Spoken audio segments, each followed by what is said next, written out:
Yo, what's going on? It's Blair, TheCardGuyz. Yeah, excuse me a little bit, I'm a little tired. Just got done playing football, getting a little exercise going on this Sunday. But it's gonna be your Tuesday, so you know how that goes. Coming at you with another video. I want to switch the topics up. Another thing Spoofy's gonna do our Pro Tip Tuesday for today. So I want to come with something totally different. You know, Nats is over, WCQ, whatever you want to call it. World Champion, the actual World Championship that was in Japan is finally over. So you know what that means. It's getting close to that ban list. Or maybe we might be getting close. You know, Konami didn't put an ending date on the current ban list right now, if you want to call that a ban list. They hit a couple things.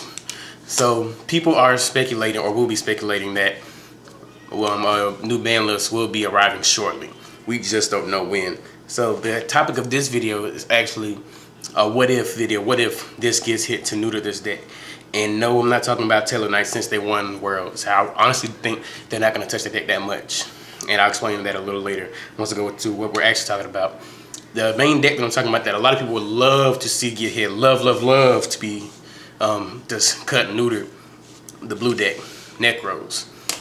I know everybody that goes to their locals, regional, YCS, UDS, shout out to Peter Chang. Any event, if you're not playing Nekroz, then you literally absolutely hate playing Nekroz. You hate the matchup. You hate like just even being next to someone playing it. And your deck, I can guarantee, is probably 100% teched out to beat that deck, which shows just how powerful that deck is.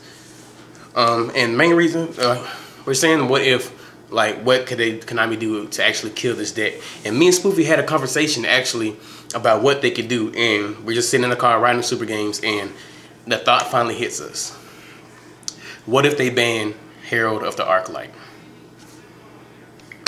Like, it may seem like it's not, could inadvertently not be that big of a hit, but we got a couple of different scenarios as to like why this could actually be a viable hit that could possibly kill Nekroz. So let's take a look. Like, let's talk about Arclight, Herald of the Arclight, the synchro, level 4 synchro. Its playability in Nekroz.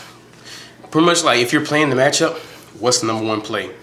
Normal summon Manju sends you. Going first or second, it doesn't matter. Summon Manju sends you. Search. Either search the Brio, Valk, Unicorn. More than likely, unless their hand is just absolutely terrible, their first play, 100%, the first mirror that they actually play is Kaleidoscope. And what are they saying? Arclight. Arclight facilitates like the whole play and shapes their hand to make it just absolutely broken, to create unbreakable boards, to have the ultimate setup play, to go Unicorn, go Valk, or whatever. And majority of the time when they're playing Kaleidoscope, they're only sending the Arclight to summon their Unicorn. Like, they'll send like the Star Eaters, they'll send the Quasar, whatever level 12 synchro or fusion they play. The really, like, they only send that like they're trying to facilitate the OTK, or they're trying to play around Max C, Retaliating C right now.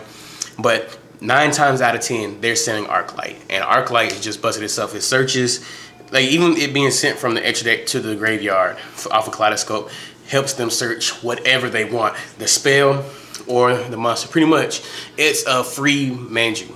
It's a free Manju that you don't have to worry about getting veiled or anything. The only thing that you really have to worry about it is that they already have a Dweller on board. That's the only thing you have to worry about. And if they're running the Mathematician build, there are some Nekroz players that do play the Mathematician Global build. They can actually make the Arclight, so they have a wall. They have a wall where they're playing the mirror match. Anything they discard from the hand, anything sent from the deck to the graveyard, banished. Something they don't like, tribute off, negate, and get a search. Like, that's free within itself. It has so many utilities in Nekroz. But just, I know you're probably thinking like, that's not a big enough reason. Like, that's just for one deck. It could. The reason we're saying this, like, even in other decks, I think the only decks right now that actually make Arclight that I see are, outside of Nekroz playing the Mathematician build, Shadal's, because you know they play Mathematician, Glow Bulb for their Earth targets for their fusion, so they can make it. More than likely, it's in their extra deck. And I think Yang Zings make it. To make it with it's either unaffected by traps, or if they make it with Chi-Wind and the Earth one, it can't be destroyed by battle. So they got a literal wall, and then just negate. It's just with them, they don't get the search, which like they don't net anything off of it as much as Nekroz do, whether they send it or they make it like at all. Just think, let's say like just hypothetically, Konami decides, hey, we're trying to kill Nekroz. Let's see what happens if we ban Arclight. What does that do to the deck? It ultimately kills their first turn play, like 100%. That Kaleidoscope first turn isn't going to be as appealing. Yeah, you can send your Quasar or whatever to get out your Falcon, your Unicorn, but you're not netting a card. You're not gaining another card from sending that level 12 like you would with Arclight. And then you do it multiple times, you just keep netting cards. And with Arclight gone, your Kaleidoscope play isn't going to be as strong as it used to be. Like, it could even ultimately cut Kaleidoscope to 1. Outside of like the way the mirrors, the ritual spells rank up, as of now, it's Necro Cycle is number 1. Kaleidoscope is number 2, not just with Arclight, but because you can summon multiple ritual monsters, and then the regular Necro's mirror being number 3.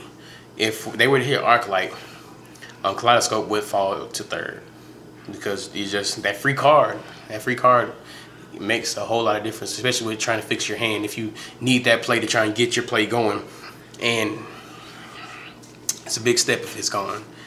I can definitely see them taking that mirror down to 1. Probably bump up, if they want to play the same amount of mirrors, probably bump up Cycle to 3. They'll have more utility. You have more utility right there of saving your unicorns to like get stuff back from the graveyard, get your mirrors back, get your Shurits back, get Brios back. So your unicorns will be playing a whole nother role entirely if Arclight is gone. And I think, honestly, in my opinion, I think that would be a fair hit for the deck. Like, you're saying, like, it's only relevant in 1 deck. Why would they ban it? Just look at Lava Chain is a different story because it did facilitate other things in other decks. Like, it's a free stack for Nekroz, of course. It set up different OTKs, FTKs. Ignites was about to be Ignite. I know that's a bad pun, but don't mind me. I'm a little tired. But Ignites abusing it. Mermails would abuse it or whatever. Or any other deck. It just facilitated. Like, just think of this. The gen releaser of rituals. That was primarily used in 1 good deck. I'm not talking about the little ritual decks with the level 6 dragon. It was really good in 1 deck, and it was unfair. And like it was only 1 deck, and they Konami got rid of it. I know a lot of people were happy about that. Nekroz could stop playing bad cards, but that was only 1 deck as well. Arclight makes a really, really big impact, primarily for 1 deck, which is Nekroz. It wouldn't be strange if they finally disappeared. But that's just my opinion. That's the end of the video. Make sure you thumbs up, smash that thumbs up button. Leave a comment to let us know what you want to see, what you like, what you didn't like. And if you didn't like it, go back, refresh, watch it again. I promise you like it a second time. I got you, Spoofy. But anyway, get ready for regional season. Assistant head judge for the Georgia regional on the 30th. If you're out of town, you're going to be there. Definitely come give me a holler, talk to us. Let us know what you think. Once again, Blair TheCardGuyz. Peace. I got a single-digit budget, $100 rings, $1,000 cutlass and $1 million dream. I want a 7-digit budget, 100 diamond rings, 10,000 screaming for me. That's my $1 million dream. I got a single-digit budget, $100 rings, $1,000 cutlass and $1 million dream. I want a 7-digit budget, 100 rings, 10,000 screaming.